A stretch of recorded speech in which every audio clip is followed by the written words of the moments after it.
We're home. Now it folds back. A washer and dryer fit in there.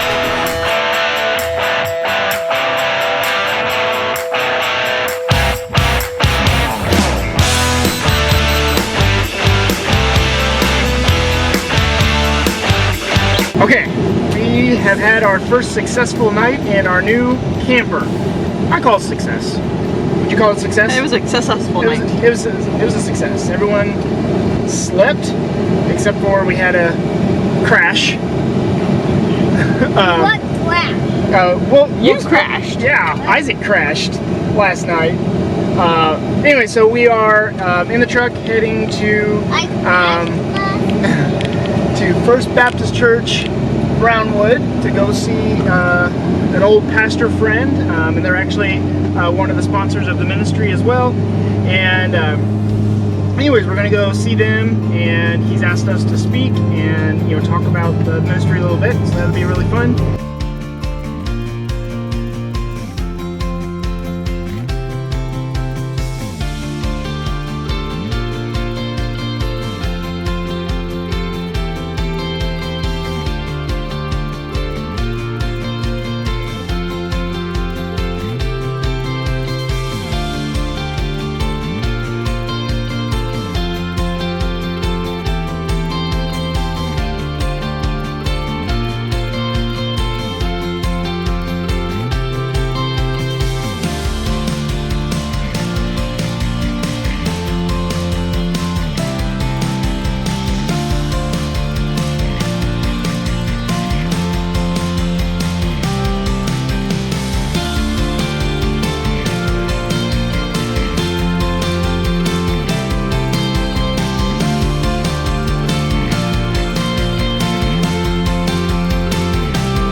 Got back from Brownwood, First Baptist Church Brownwood, had church there this morning, and we're back here at the site.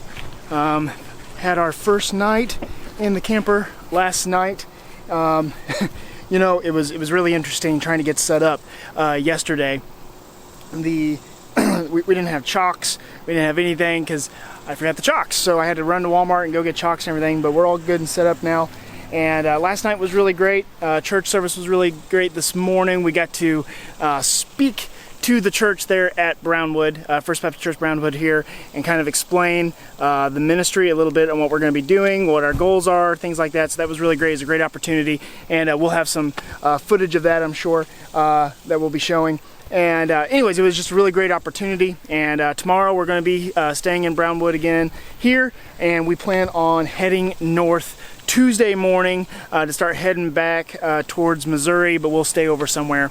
Not sure where that is yet. So What'd you learn? well, it's not open. It's all locked up. I don't know if it opens, like the guy needs to wake up and unlock all the doors and things like that, but I can see that. yeah, so I mean the bathrooms are locked up too. So. I can see that. They were open yesterday, What, so. did we get a little key, like a code? Nope. No? Okay. I mean, maybe in my email, but he didn't tell me anything. Okay. There's a code on the way to, like, unlock the doors with a code is what it's on there, so. That's smart. Yeah, so. Anyways, how are we doing this morning? First time trying to cook breakfast on the Blackstone. I'm not sure how the scrambled eggs will do, so I went ahead and pattied so we could do over hard and make a sandwich. Or I can do a scrambled and I don't know. Let's see. Oh. Alright, we are on our way out to the pastor's house of First Baptist Church Brownwood, where we spoke this morning and kind of explained the ministry to people out there. A lot of good engagement. Actually met someone who lives full-time in a camper that was in the congregation. Pastor didn't even know that he was a full-timer, so that was kind of cool. But anyways, we're getting packed up. We're gonna go spend a little time with the family over there that we haven't seen for a while. So, yay!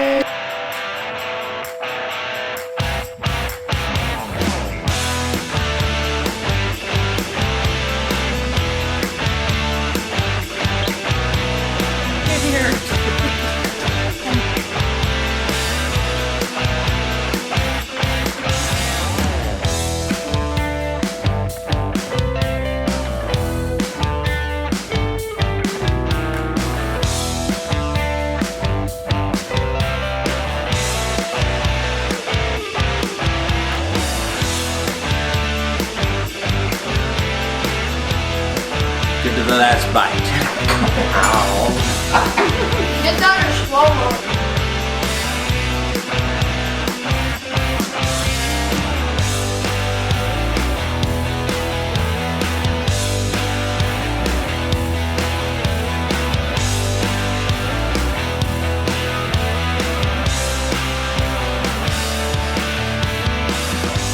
Alright, well, we just left Pastor Mark's, pastor of First Baptist Church Brownwood. Just left his house, had a good evening with him, and tomorrow is going to be a really big, full day.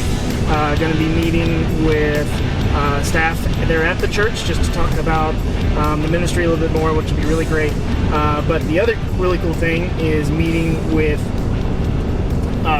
they call it a team, a Baptist church team down here, but it's basically an association is what it is. So I'm going to be meeting with members of the association down here, which is man, he said it was like 10 churches or something like that. Anyway, just to discuss the ministry and its potential and all that, so it's going to be really cool. Tomorrow's going to be really nice. Successful? I didn't get steak seasoning. Steak seasoning. Steak seasoning. Is that all you're ever worried about? We're gonna put it in our burgers for tomorrow. It would help spice up the eggs. What are you doing, Sarah? Oh, making beds for a different sleeping arrangement. Last what? night was the first night Isaac slept up here. First night we had the rig. And about 5:45 he fell to his brother down there. So we have the air mattresses with us for the night we slept in the hotel. And I was hoping to be able to have Isaac this way and Jacob down. But it looks like we're gonna have to go to this way. Maybe. That's not gonna fit. The second one's not fitting there. Yeah, well, it still looks pretty thin. Yeah. We'll figure it out. I'll figure it out.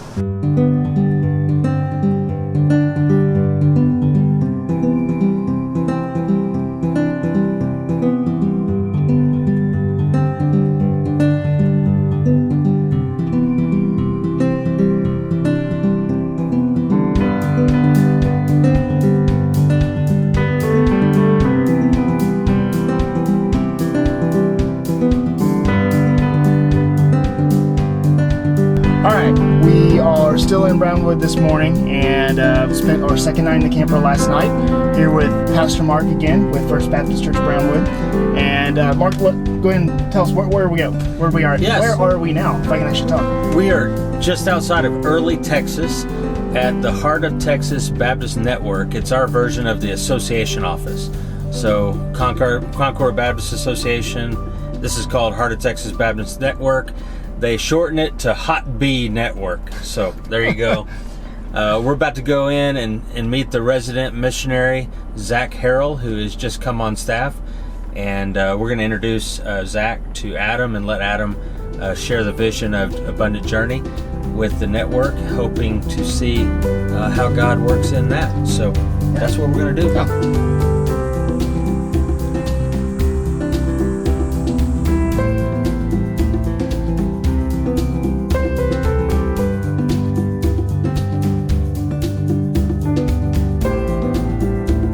Came inside. This is Zach Harrell.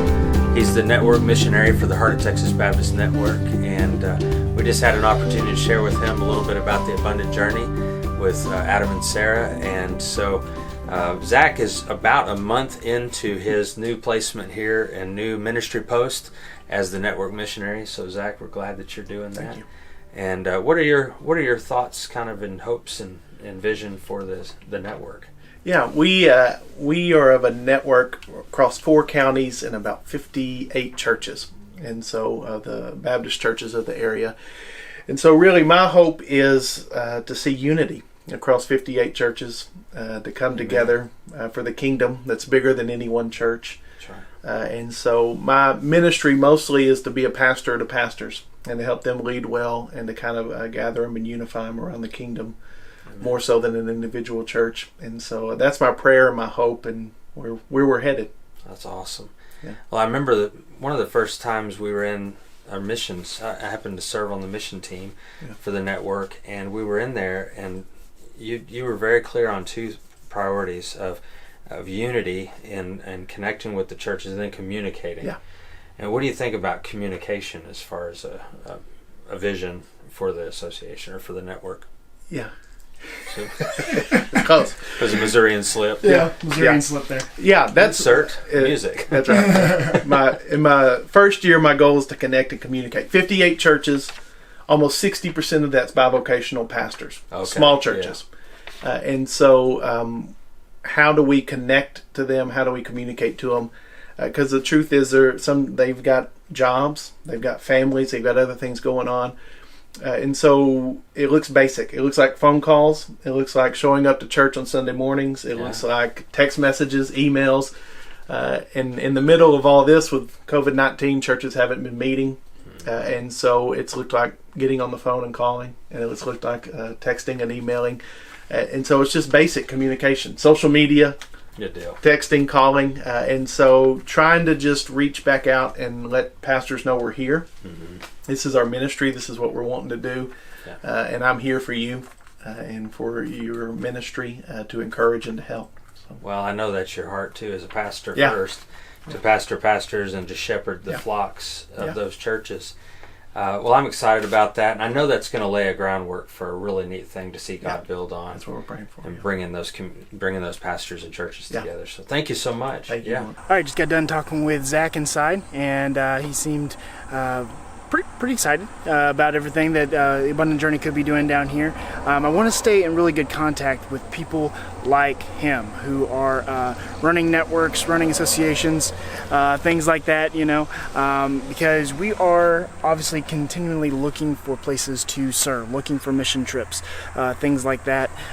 So if you're watching this video and you happen to be a mission coordinator or something like that, of a leader of a network of churches, something like that, I'd love to get in touch with you. I'd love to know who you are. I'd love to get your phone number. I'd love to talk to you because you were the kind of people that we're trying to get in contact with. So we have a place to go. We have a place to serve, my family and I. So anyways, it was great talking with Zach. Great meeting him. Really appreciate Pastor Mark for introducing us.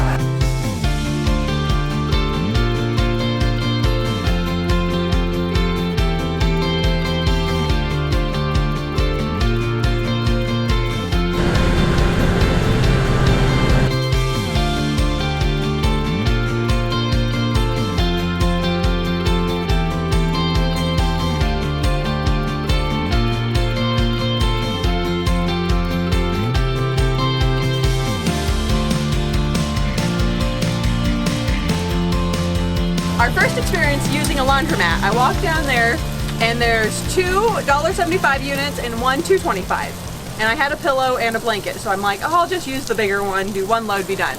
I go back 30 minutes later, because that's what it tells me. It tells me I have 9 more minutes. And I'm sure I didn't set the timer, I didn't go right when the timer went off. Anyways, walked back, they were sopping wet. Like, it didn't spin at all. So I take it out of that machine, put it in the second machine for $1.75, which is fine. Like, whatever, $1.75, it's not going to break me. Except for I didn't have any more quarters to then pay for the dryer. So Adam had to go and get extra quarters for the dryer. Hi everybody. This has been a whirlwind of an experience. Driving from central Missouri, laying over in Oklahoma, now we're down here in Texas. We're going to be leaving in the morning, head back north. We're going to be heading back up to Texas. and it's going to be another great experience, because this is going to be the first time then that we tow the trailer and then have to stop and sleep in it and then wake up the next morning and keep driving, you know, one of those. So just a whole lot of firsts this trip, which has been really great.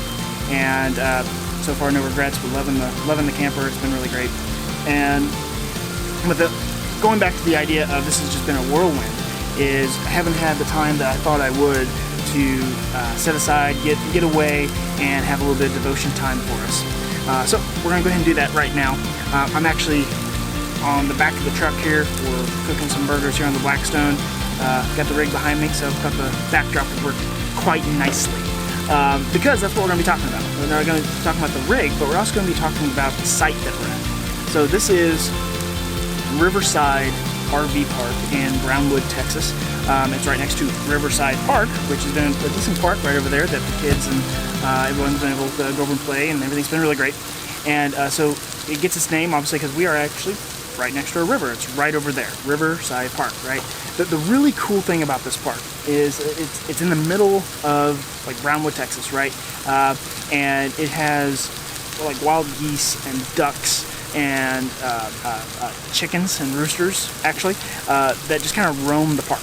I have no idea if they're completely wild or if like the owner, park owner, like owns the waterfowl or whatever, but they just kind of roam the park.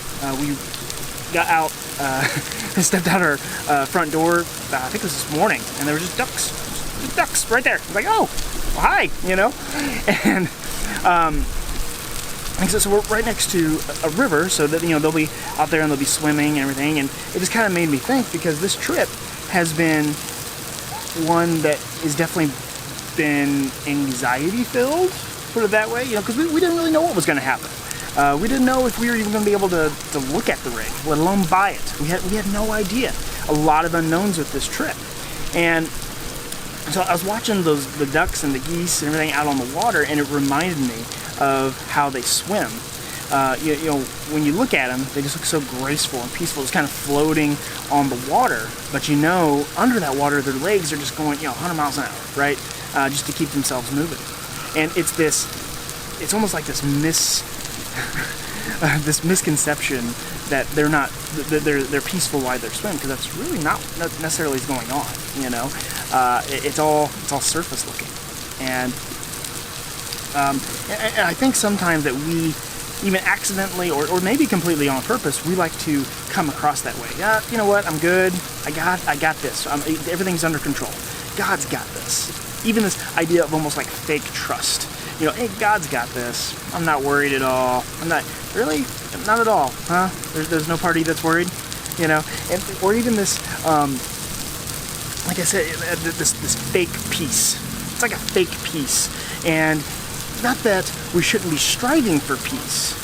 That's not what I'm saying. We should always be striving to have peace, but I think that sometimes we like to fake it, and then therefore we don't end up being real and intimate with others. And then they feel like they have to fake it, when in all actuality, they need it. They need someone to talk to. But because we're not willing to be intimate and tell people that, hey, you know what, I'm not doing very good right now. I'm freaking out a little. And because we're not willing to be real in that way, other people don't feel like they can do that either. And I think it's really important that we are willing to just be open and honest in that way. But this brings me to the scripture I want to read real quick, and that's out of Philippians 4. And it says, do not be anxious about anything. I like the word anything there. What do you think anything is? Don't be anxious about where your money's going to come from. Do you think that falls under anything? Yep, you better believe it, right? Well, you know, I just don't really know where we're going to be living in this next year. I just don't know. You think that falls under anything? Yeah, you better believe it. He's telling you, don't be anxious about anything, but in everything, by prayer and supplication, with thanksgiving, let your requests be known to God. So he's saying that don't be anxious, but instead, when you have a need, when there's something that comes up that you feel like you need help with, bring it to God. Bring it to God, right? And I think that is a lot of times where we fail, because we feel like we can take all of this on our shoulders, because even us guys, right? Even us guys like, oh, man, I can handle this, right? But instead, no. We are told, don't be anxious. Don't let it blow up to the point that you're anxious, that you're almost afraid. And let's also remember that anxiety is simply a misconception of fear. It's not actually, there's not usually any danger. You're almost making it up in your head sometimes, but it says don't be anxious. It says bring it to God. Hey guys. So, anyways, I just want to take that time and encourage people to don't fake your peace. It's okay to not be okay. All right, don't fake your peace, but instead bring your requests. Don't be anxious, right? And bring your requests to God.